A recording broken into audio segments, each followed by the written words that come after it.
Yo, hello to my fellow gaming and movie nerds. Today, we're kicking it up a little bit with a small little competition, you could say. Alright, in the blue corner, the beloved story mode games. And sitting in the red corner, we have the competitive multiplayer games. This is going to work via round-based questions that we will ask about each opponent. Whoever has the most points is going to win the game, and they're going to be the best game of all time. Before we start this wild cage match, huge thanks to all my supporters for the last videos. You guys have hit that freaking like button, hit that freaking subscribe button. I love you guys around. You guys are freaking amazing. And enough of that, let's get it on in the first round. Alright. First round goes to entertainment. Come on, guys, this is the sole purpose of a video game. Are you having fun while playing? It's easy as that. Let's start with story mode games. It's safe to assume they're created with the sole intent of it. They're immersed and, most of the time, fun mechanics you hook into playing more. I like to think if story mode games aren't fun for you, then it doesn't really have anything going for it. Let's go to multiplayer games, on the other hand. Yes, they can be fun, but creators don't necessarily have to put their full attention to players being entertained and engaged. They have other priorities like how much competitive is it, and additional content like DLC. It's safe to assume this round is easily going to go to story mode games. Round 2.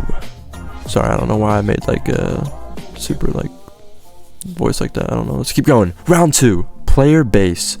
Now this is important because it's what's going to hook most people into playing their game. Other players.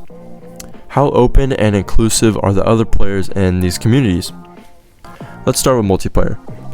Multiplayer is a little bit hard for this one because the communities in multiplayer games are so diverse. From having a community like Animal Crossings, which I assume, I don't know, I haven't played the game, but I assume they're the nicest people ever.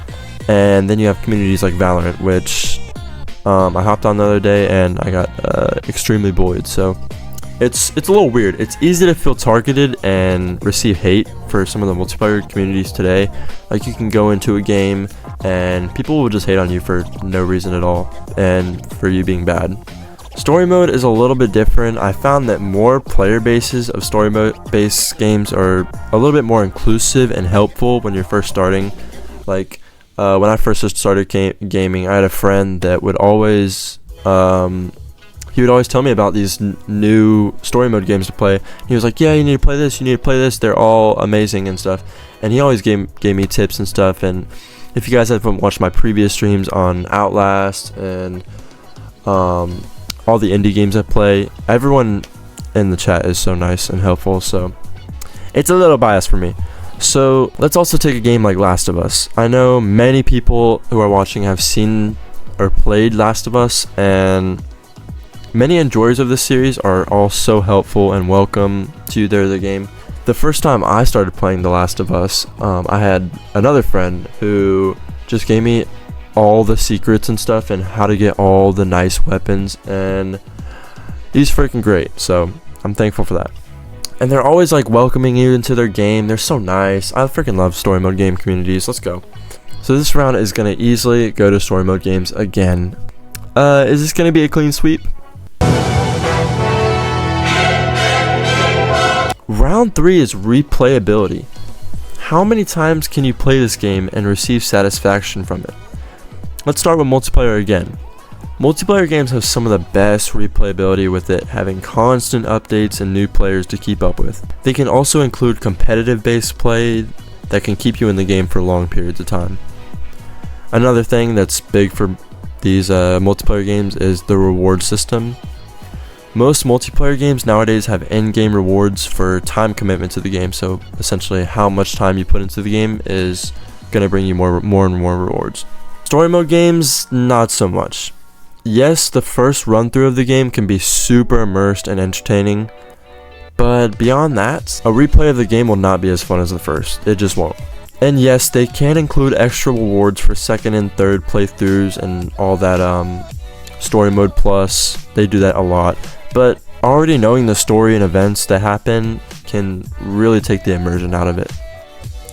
This round is going to go to multiplayer games. Alright, we're coming into round 4. Round 4 is competitive aspect of each. Now, yes, you probably know who's taking this one, but we're going to talk about it anyway, so frick you. Story mode games can feature competitive gameplay in ways such as leaderboards, speedruns, and ultimately skill in the game. Games like Batman Arkham games feature modes that can put you in the top charts for your skill versus AI. But multiplayer games have this easy, with it being one of the most primary grabbers for it. They consist of basic gameplay, built-in tournaments with real-life rewards, and even esports leagues. There is not much more to say than this: multiplayer games having an easy win on this round. Round 5 is themes and creativity. This can be how interesting is the idea of this game and how unique it is to others. Let's start with the story. Every game is open to sequels, but with story mode games, every new game is going to feature a new story.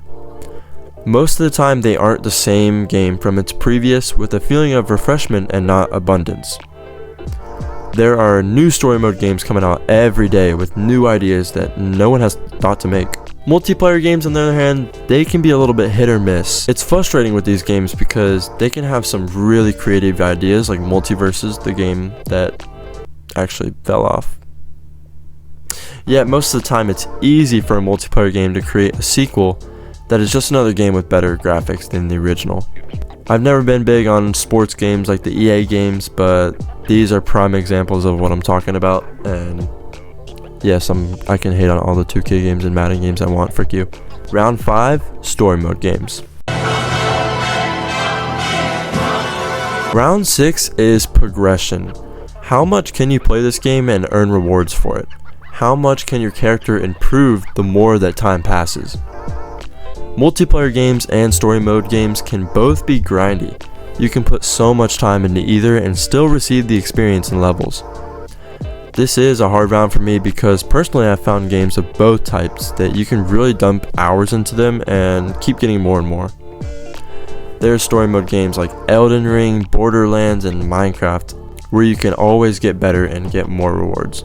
But multiplayer games such as Destiny 2, World of Warcraft, and RuneScape are some of the most grind-heavy games of all time.